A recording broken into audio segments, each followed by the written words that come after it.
My fellow Jamaicans, as we did last year, we're celebrating the anniversary of our nation's independence in the midst of a pandemic. While the pandemic has dealt a severe blow to our lives and livelihoods, we have, as a nation, done well together in managing the crisis. We have been able to do this through the hard work and sacrifice of thousands of frontline workers and the support and cooperation of most well-thinking Jamaicans. As we celebrate our anniversary of independence, let us pause to reflect on what independence means. True national independence is not complete without economic independence. It is not enough to merely be proclaimed politically independent without also achieving economic independence. The government has been steadfast in pursuing the path of economic independence for Jamaica through implementing the right policies to secure the future that we want.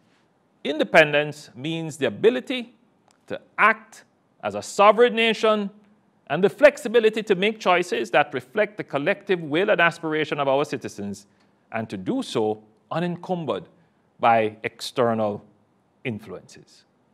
On a personal level, independence means income, ownership, and the ability to create wealth and pursue happiness. For many, independence starts with owning their own shelter. We are reforming the housing market to make 70,000 new houses available. This will transform not only housing, but families and how people live together in communities.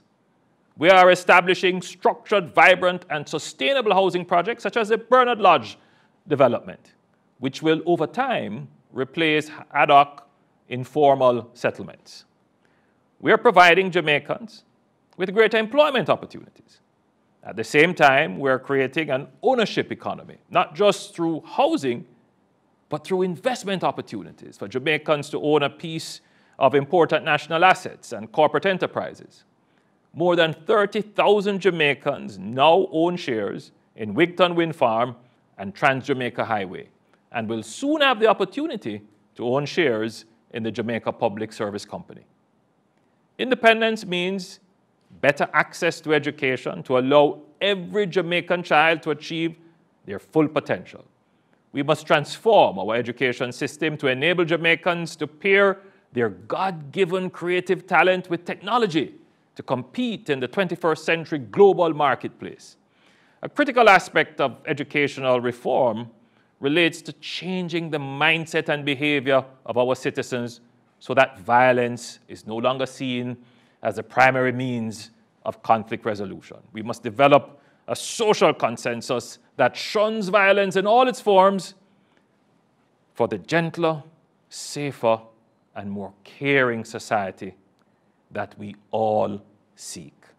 We look forward to receiving the recommendations of the Education Transformation Commission later this month, and those of the National Violence Prevention Commission in due course. Independence also means resilience. In life, there will be unforeseen shocks. To safeguard our independence, our fiscal policy is not only about borrowing less, it is also about saving more and strategically insuring against risk. Jamaica recently issued a catastrophe bond through the World Bank that provides US $185 million in financial protection in the event of a loss from a major hurricane. Jamaica is the first island state in the world to independently access the cat bond market. While we seek to grow our wealth, it is important to secure what we already have against risks. Independence also means the ability to provide for the most vulnerable in our society. The government has spent a record amount in welfare protection and strengthening of our social safety net to protect our most vulnerable citizens.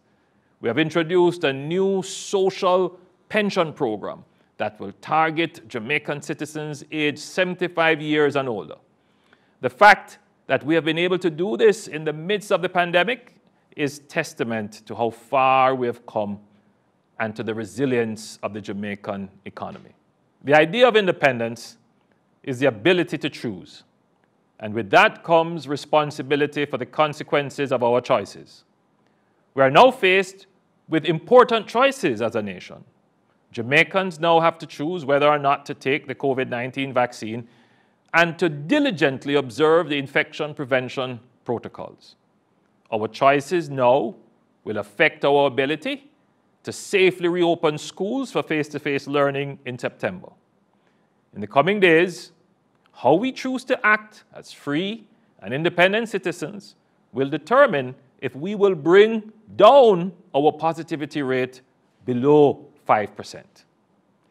It is through taking the vaccine that we will rid ourselves of the pandemic and regain our freedom. We have come far as a nation. Our quest for economic independence, however, is far from complete.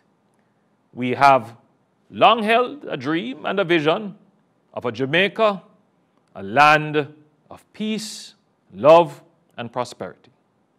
As we celebrate 59 years of independence, let us join hands and hearts in working each day to make this vision a reality. I urge every Jamaican to reflect on the true meaning of independence and to celebrate in a responsible way. Happy Independence, Jamaica. May God bless you, and may God bless Jamaica, land we love.